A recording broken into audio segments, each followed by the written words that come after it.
Bienvenue dans cette nouvelle exploration. Aujourd'hui, on plonge dans une affaire vraiment complexe, au cœur de la République démocratique du Congo et au centre, un nom qui revint tout le temps.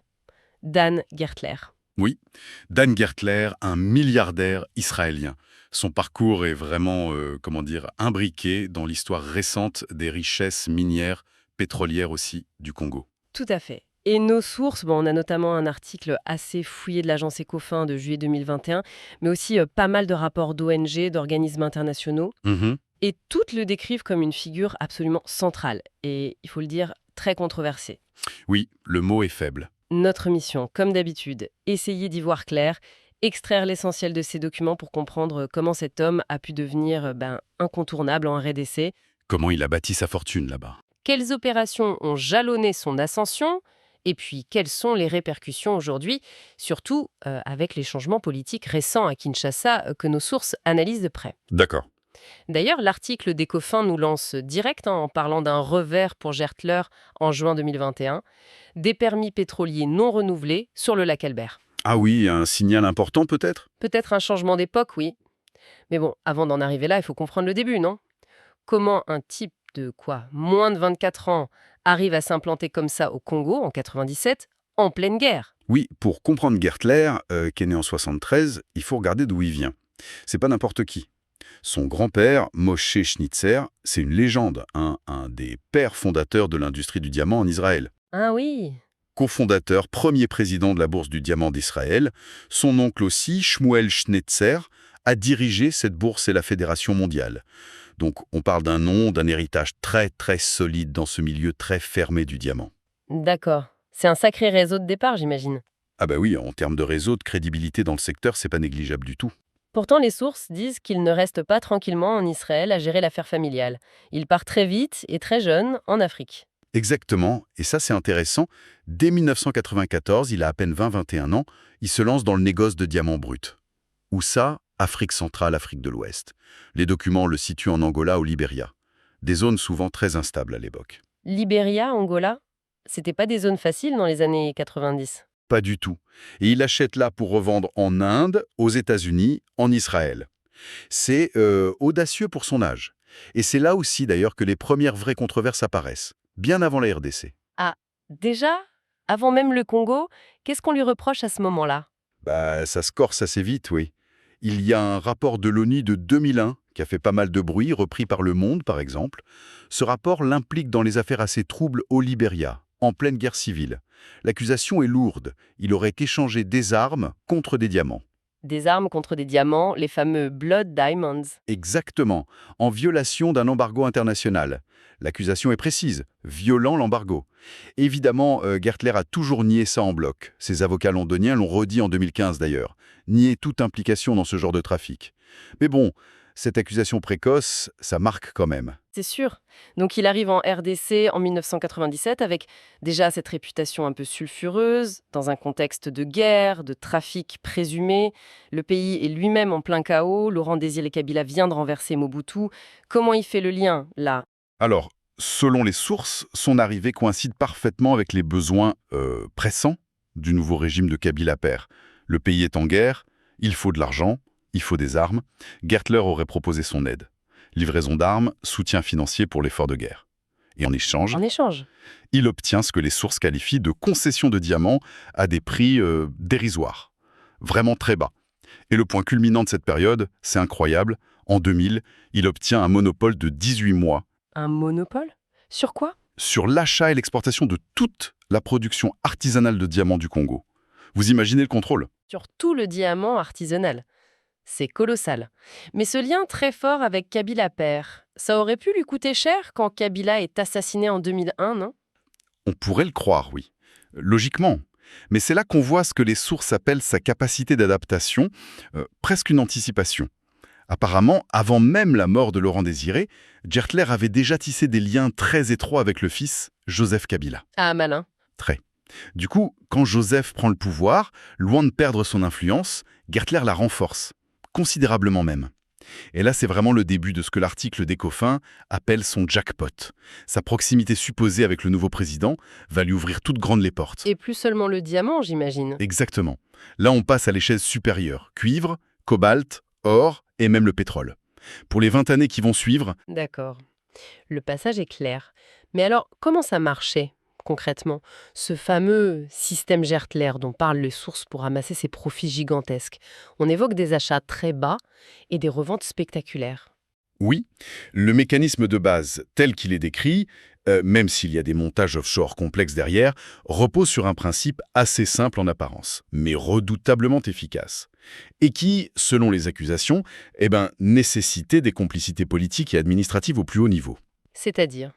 L'idée générale, c'est acquérir des licences ou des parts dans des projets miniers ou pétroliers très très prometteurs, souvent auprès d'entreprises d'État comme la Gécamine. La Gécamine, l'entreprise minière d'État. Voilà. Les acquérir pour des montants jugés très en dessous de leur vraie valeur, puis les revendre très vite, parfois en quelques mois à peine, à des géants miniers ou pétroliers internationaux. Et au passage, réaliser des plus-values énormes. On parle de centaines de millions de dollars sur une seule opération. Et la Gécamine, elle jouait quel rôle exactement là-dedans? C'est elle qui vendait si bas? Elle est souvent au cœur de ces transactions, selon les documents. Théoriquement, c'est elle qui défend les intérêts miniers de l'État congolais. Mais d'après les accusations, celles des ONG, des rapports internationaux, même du Trésor américain, elle aurait été un outil central dans ces montages. Elle aurait cédé des actifs ou des parts d'actifs à des sociétés liées à Gertler, dans des conditions opaques et potentiellement très très désavantageuses pour le Congo. C'est un point clé pour comprendre comment des biens publics ont pu, prétendument, être privatisés avec de telles marges. Je vois. L'article d'Ecofin fait d'ailleurs une comparaison avec un autre milliardaire israélien, Benny Steinmetz, et son affaire en Guinée sur le gisement de fer de Simandou. Oui, la comparaison est pertinente, mais l'article souligne bien que Gertler, lui, aurait appliqué cette méthode à une échelle beaucoup plus grande en RDC. Plus vaste. Oui, et sur plus longtemps, et surtout sur une gamme de ressources bien plus large. Cuivre, cobalt, or, pétrole, en plus du diamant au début. Steinmetz, en Guinée, s'était surtout focalisé sur un actif majeur, Simandou. D'ailleurs, ça a mal fini pour lui, il a été condamné en Suisse pour corruption dans cette affaire. Gertler, lui, aurait multiplié ce genre d'opérations sur plein de fronts différents en RDC. Est-ce qu'on a un exemple vraiment concret, frappant, tiré des sources pour bien comprendre cette mécanique? Oui, le cas de la mine de cuivre cobalt Metalcoal est souvent cité. C'est assez emblématique. Les faits rapportés sont les suivants. En 2010, une société liée à Gertler achète cette concession pour environ 60 millions de dollars. 60 millions. Fait important. Ça arrive juste après que l'État congolais ait retiré cette même concession à une compagnie canadienne First Quantum Minerals. Ah, d'accord. Timing intéressant. Très. Et quelques mois plus tard, à peine, ce même actif est revendu au groupe kazakh ENRC, Eurasian Natural Resources Corporation, Pour combien? pour 685 millions de dollars. Quoi? De 60 à 685 millions en quelques mois? Voilà, plus de 600 millions de dollars de plus-value brute. La rapidité, l'ampleur de cette culbute, ça pose forcément des questions sur la nature de la transaction initiale, hein. C'est le moins qu'on puisse dire. Plus de 10 fois la mise en si peu de temps, c'est vertigineux. Et l'histoire de Metalcoal, ça ne s'arrête pas là, si je me souviens bien des documents. Non, effectivement. Metalcoal revient sur le tapis en 2017. Cette fois, une autre société liée à Gertler achète les droits sur les futures redevances, les royalties, quoi. Les royalties que la mine doit verser à l'État. Exactement, via la Gégamine normalement. Et le prix payé pour ces droits futurs, 55 millions de dollars. 55 millions pour toutes les royalties futures? C'est ça. Et les sources soulignent à quel point cette somme semble dérisoire. Surtout que le cobalt flambait à cette époque.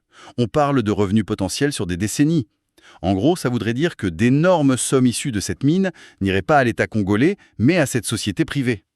Et Glencore, le géant suisse du négoce, des mines, il est aussi mentionné. Quel est son lien avec Gertler d'après les sources? Glencore, c'est un autre acteur majeur dont le nom est souvent associé à Gertler dans les documents, oui.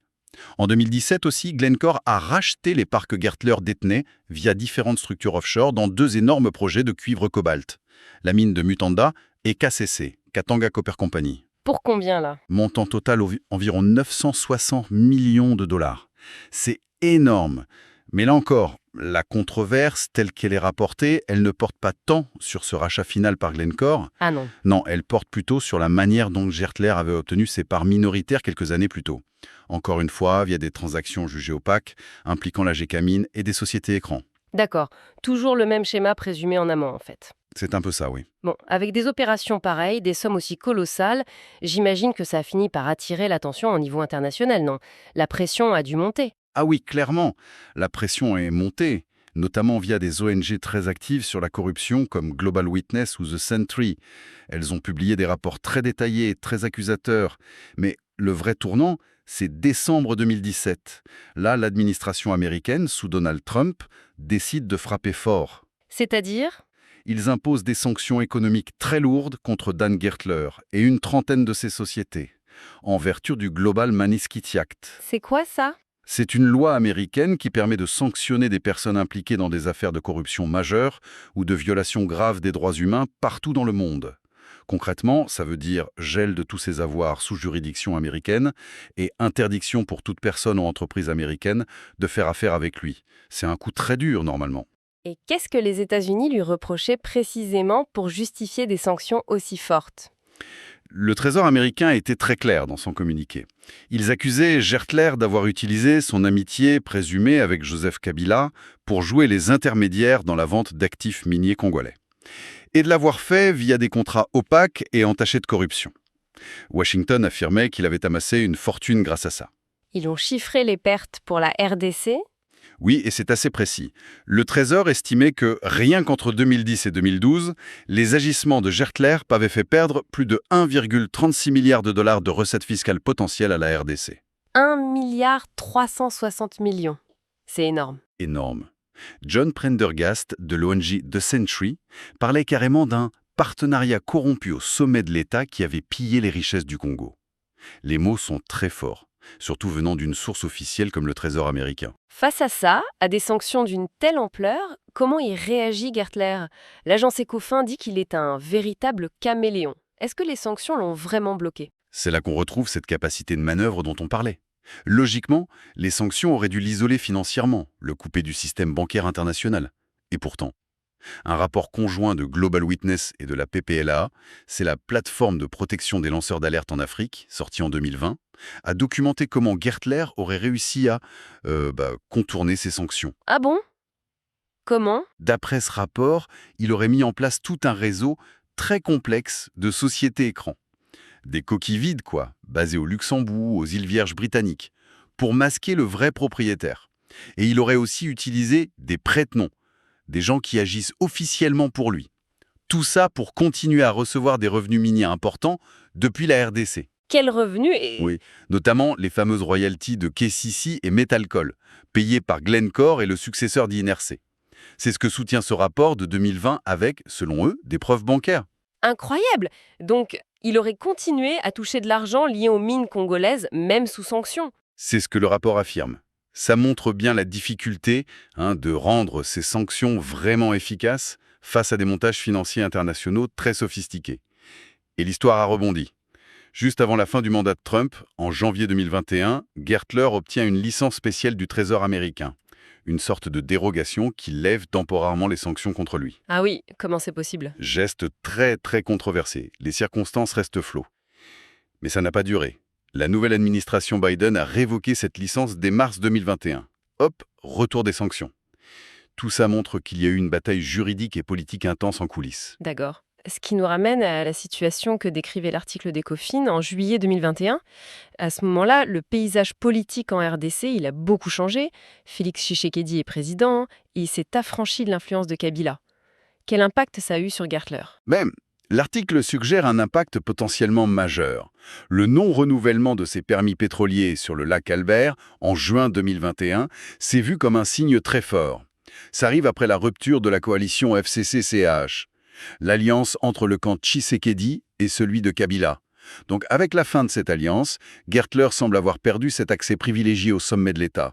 Celui qu'il aurait eu pendant 20 ans sous les Kabila. Voilà, père et fils. D'ailleurs, juste avant l'article, le président Tshisekedi avait lui-même parlé publiquement de pillage des ressources. Il avait annoncé vouloir renégocier les contrats miniers jugés déséquilibrés, les contrats léonins. La cible semblait assez claire. Disons que beaucoup ont pensé à Gertler, oui. Mais lui, Gertler, il n'est pas resté les bras croisés face à cette nouvelle donne. Il a essayé de communiquer autrement, non? Les sources parlent d'une vidéo. Oui, c'était assez surprenant. En novembre 2020, il sort une vidéo, il parle en français et il s'adresse directement au peuple congolais. Et qu'est-ce qu'il dit? Il se présente comme un ami fidèle de l'RDC, un investisseur de longue date, qui crée des emplois, qui fait du social, hôpitaux, écoles, la totale. Il va même jusqu'à promettre que sur certains futurs projets, notamment pétroliers, chaque Congolais sera partenaire et payé pour chaque tonne exportée. Une tentative de redorer son image, en somme. Clairement une opération de com, oui, pour essayer peut-être de s'adapter à la nouvelle ère politique, se présenter comme un partenaire pour le développement. Mais bon, l'accueil a été plutôt mitigé, hein. Sceptique, voire hostile, dans une partie de l'opinion et de la société civile congolaise, d'après les Échos. On imagine. Ça contraste fort avec l'image des rapports et des sanctions. L'article d'Ecofin fait ce parallèle avec Benny Steinmetz en Guinée, dont on parlait. Il se demande si l'histoire ne pourrait pas se répéter pour Gertler. Oui, c'est la question sous-jacente. L'article rappelle que la chute de Steinmetz en Guinée, elle a vraiment démarré après l'élection d'Alpha Condé en 2010. Le nouveau président avait lancé un grand audit des contrats miniers passés avant lui. Et ça a mené à l'annulation des droits de Steinmetz sur Simandou et plus tard à sa condamnation en Suisse. Et donc, pour Gertler en RDC en 2021, Il y a des similitudes troublantes. Un nouveau pouvoir politique à Kinshasa qui affiche sa volonté de nettoyer le secteur minier, de revoir les accords du passé. Ça pose cette question fondamentale, hein. Est-ce que des empires économiques bâtis, selon les accusations, principalement sur des liens politiques privilégiés, peuvent survivre quand ces liens disparaissent? quand le vent politique tourne. Exactement. L'histoire récente, comme le suggère la source, tend à montrer que ces changements de régime peuvent avoir des conséquences très directes et très lourdes pour les acteurs économiques associés au pouvoir précédent. L'édifice peut devenir très fragile très vite. Bon, alors, si on essaye de faire une synthèse rapide de tout ça, ce qu'on retient de cette exploration des sources sur Dan Gertler et la RDC, c'est d'abord une ascension absolument fulgurante. Commencé très jeune dans le diamant, puis étendu au cuivre, cobalt, pétrole. Une ascension qui semble complètement liée aux troubles politiques, aux guerres, mais aussi bien sûr à l'immense richesse du sous-sol congolais. Ensuite, on découvre des méthodes d'acquisition d'actifs, surtout miniers, décrites comme très controversées. Oui, des cessions par l'État ou ses entreprises, comme la Gécamine, à des prix jugés anormalement bas, suivis de reventes très rapides avec des profits gigantesques. Tout ça facilité, selon les allégations, par une proximité très forte avec le pouvoir sous l'ère Kabila père et fils. C'est ça. Et puis, logiquement, viennent les conséquences. Des accusations très graves de corruption, portées par des ONG, mais surtout officialisées par les sanctions américaines. Sanctions très lourdes. Mais on voit aussi une capacité de résistance, d'adaptation face à ces sanctions, avec ces montages financiers complexes décrits dans les rapports. Tout à fait. Et enfin, au moment où l'article d'Ecofin est écrit, mi-2021, on sent un possible tournant. Le nouveau pouvoir à Kinshasa semble vouloir remettre en cause cet héritage, ces contrats et l'influence de Gertler. L'affaire des permis pétroliers non renouvelés, c'est un exemple concret. Au fond, au-delà de la personne de Dan Gertler elle-même, ce cas est vraiment emblématique de quelque chose de plus large, n'est-ce pas? Ah oui, tout à fait. C'est peut-être ça le plus important à retenir. Le cas de Gertler, tel qu'il est documenté par nos sources, est devenu un symbole très puissant des défis énormes de la gouvernance des ressources naturelles. Pas seulement en RDC, j'imagine. Non, non, bien au-delà. Dans beaucoup de pays riches en matières premières, notamment en Afrique. Son histoire, telle qu'elle est racontée là, elle met en lumière l'opacité si fréquente des contrats miniers aux pétroliers. Elle montre la complexité des liens entre les investisseurs étrangers, les élites politiques locales, les intermédiaires. Un système opaque. Voilà. Et comment une richesse potentielle phénoménale peut, dans certains contextes, ne pas du tout bénéficier aux populations. Voire même, selon les accusations, alimenter l'instabilité, la corruption. Et même quand il y a un changement politique, comme celui en RDC en 2021, l'héritage de décennies de contrats potentiellement déséquilibrés, ça pèse très lourd sur l'économie, sur le développement futur du pays. C'est un nœud très difficile à défaire. Et ça nous laisse avec une question fondamentale pour la suite, pour réfléchir plus loin. Si on prend un peu de hauteur par rapport à ce cas précis, mais en s'appuyant sur ce qu'il révèle, comment faire à l'avenir pour que l'exploitation de ces richesses incroyables profite vraiment aux citoyens des pays concernés? La question à $1 million. Ou plutôt à des milliards. Exactement. Quels garde-fous, quelles règles de transparence on peut mettre en place? Quels mécanismes de contrôle, de redistribution? Et surtout, comment les appliquer efficacement pour éviter que ces ressources soient captées par une poignée d'acteurs et pour qu'elles deviennent enfin un vrai moteur de développement durable, plutôt qu'une source de problèmes et de conflits. C'est sans doute un des enjeux majeurs pour beaucoup de pays dans les décennies à venir. Absolument, une question cruciale.